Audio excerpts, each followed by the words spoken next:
how can you then expect something different to happen, a different result of your life and work, if you have been performed the same actions, thinking the same thoughts, and experience the same emotions every single day?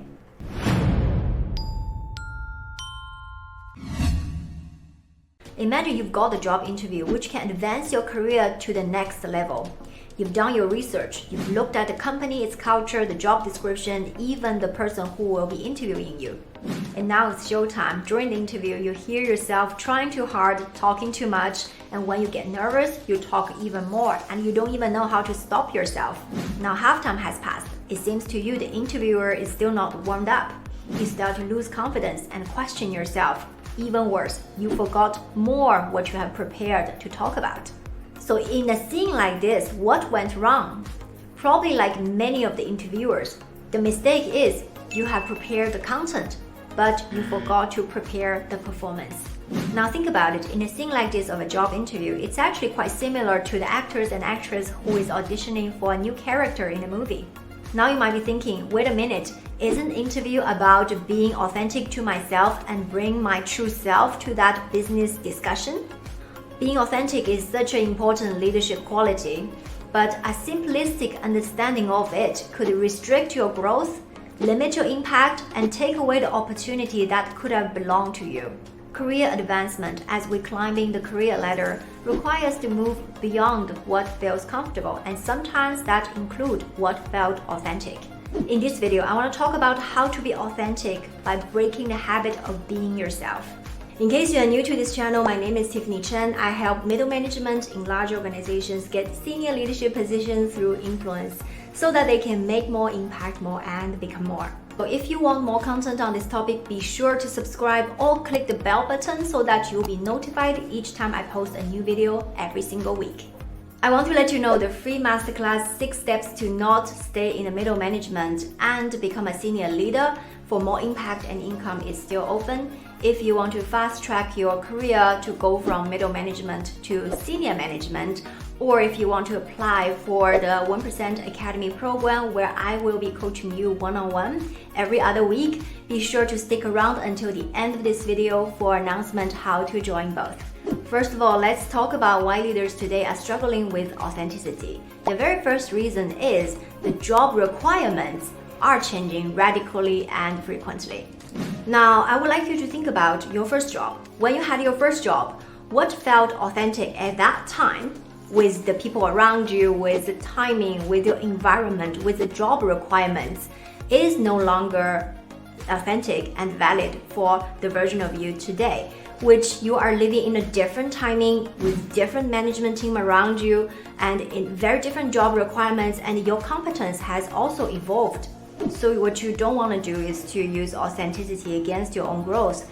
That is being too rigid about what feels authentic, because it will keep you where you are, keep you doing what's comfortable, keep you doing what feels like a true self of your current version of yourself, instead of helping you to evolve to where you want to go, who you want to be, and aspire to become the next version of you, which can be leading people, leading leaders, and leading a business. So let me share one example with you. This is a finance director who is currently in the 1% Academy program, my one-on-one coaching program. And he has a really great track record. He has helped his division to grow their revenue by 50% in the last 3 years. And he's highly appreciated by his management team. The performance review is really stellar.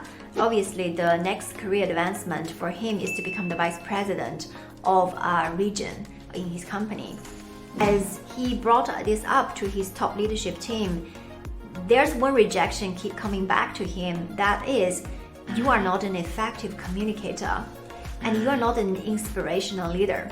This is what he said to me. I actually understood what they mean. My management team would like me to use more storytelling and influence with emotions and be able to get familiar with the stakeholder management and buy-in process. But I don't feel comfortable to use storytelling and emotions to manipulate people and influence their decisions.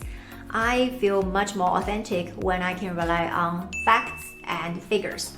It's not entirely uncommon for managers to feel the process of getting buy-in and influence people are distasteful or artificial and political, and they tend to rely on the performance, the results, and the data and facts to stand on its own. Many managers understood if they don't communicate effectively with the bigger picture by influencing the emotions and using storytelling, their great ideas and proposal will get unnoticed. But still, they want to feel more authentic to the current version of themselves so that they don't do it. One of the advice I gave to myself when I was in the middle management evolving to senior leadership positions is don't be selfish. When I think about authenticity in this way, as I just described as the finance director, it's really making it about me.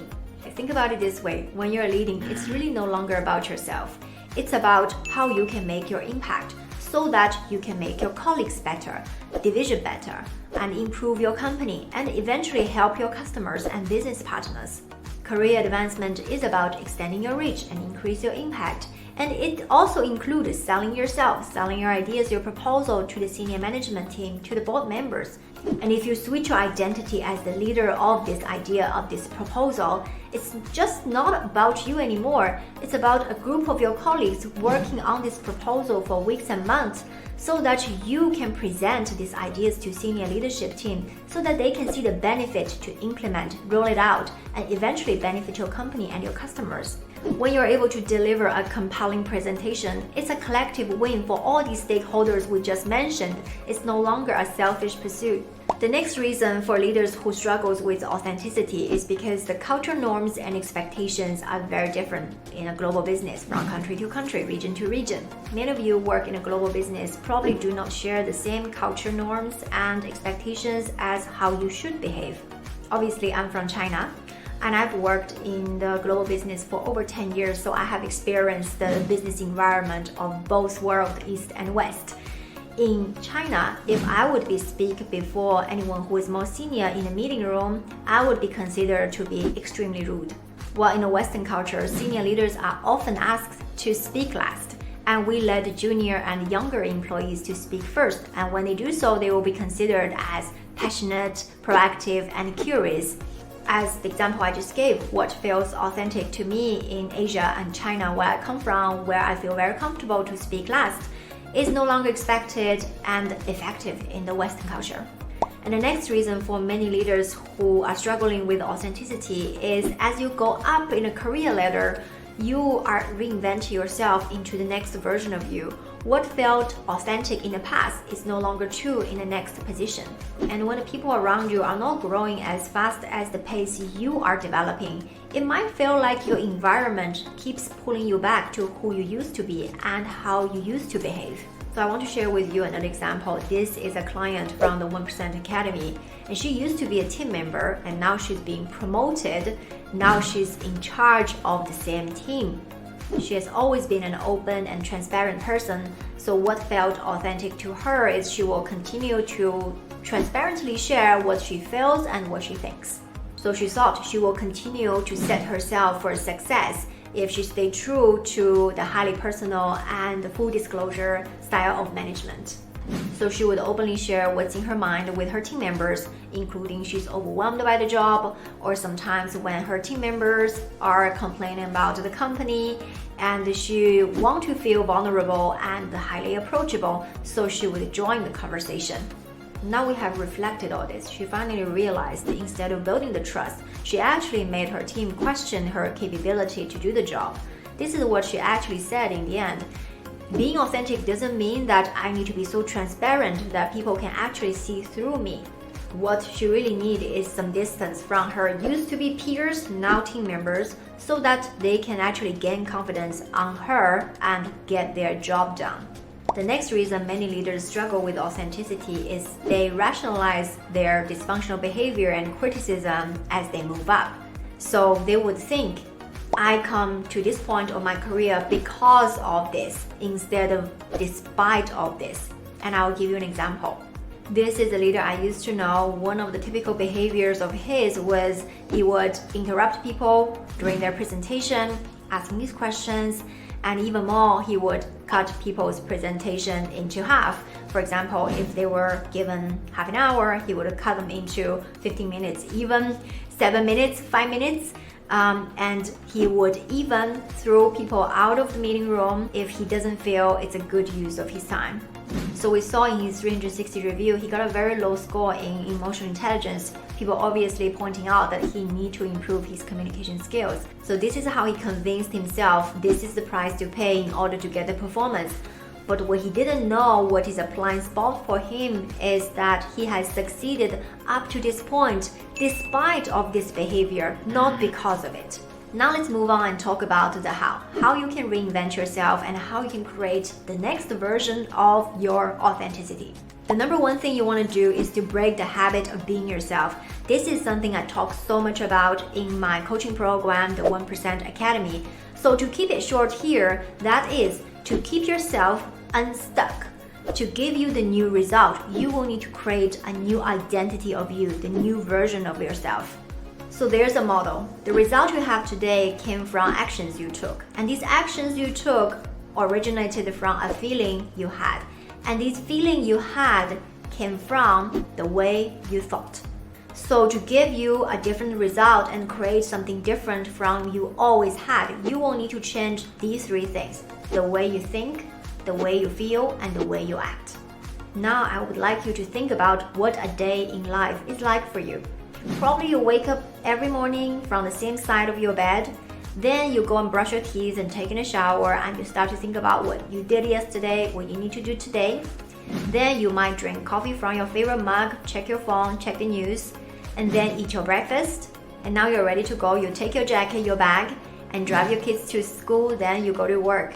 Then your day work start. Reply emails, go to meetings, make your presentations, and meet the same colleagues. And these same colleagues push the same emotional button on you, which generate the same thoughts and actions around the people, work, and life. Later on, you'll hurry up to go to your car, drive home, have dinner, watch a little bit Netflix and news, scroll a little bit on your phone, maybe you even work a little bit, then you hurry up to bed. My question to you is, what has changed inside of you on a day like this? How can you then expect something different to happen, a different result of your life and work, if you have been performed the same actions, thinking the same thoughts, and experience the same emotions every single day? By repeatedly thinking and feeling the way you did yesterday and the day before, you will continue to create the same circumstance in your life, which will cause you to experience the same emotions. And these emotions will influence you to think and act equal to these emotions. In order for you to break the habit of being your current self and transition to the future version of you, you will need to change all these three things: the way you think, the way you feel, and the way you act, and eventually the result will also follow. The next thing you want to do is to learn from diverse role models.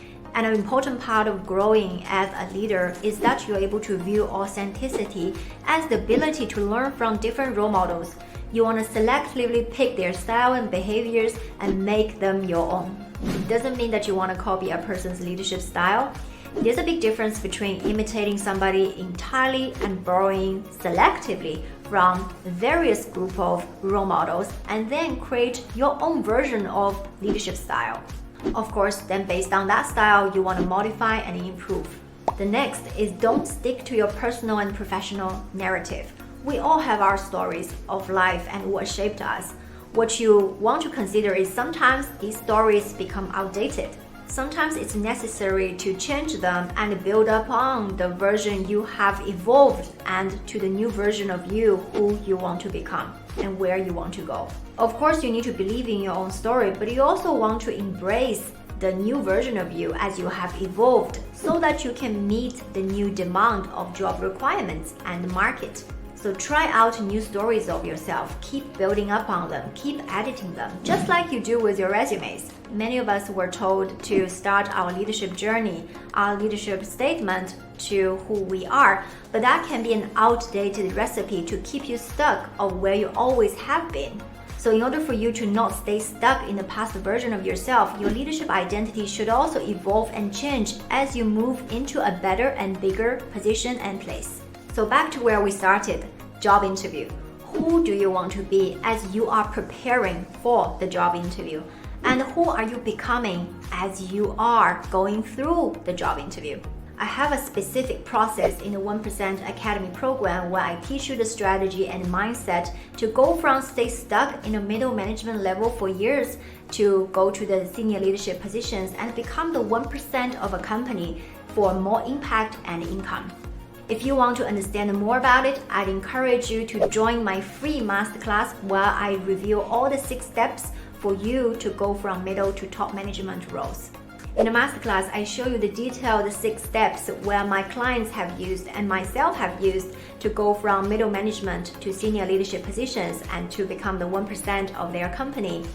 And I present all these 6 steps in the right order so you know exactly how to go from middle to the top. Or if you want to apply for the 1% Academy program where I will be coaching you one-on-one and hold you accountable, you can find all the next steps in the link below.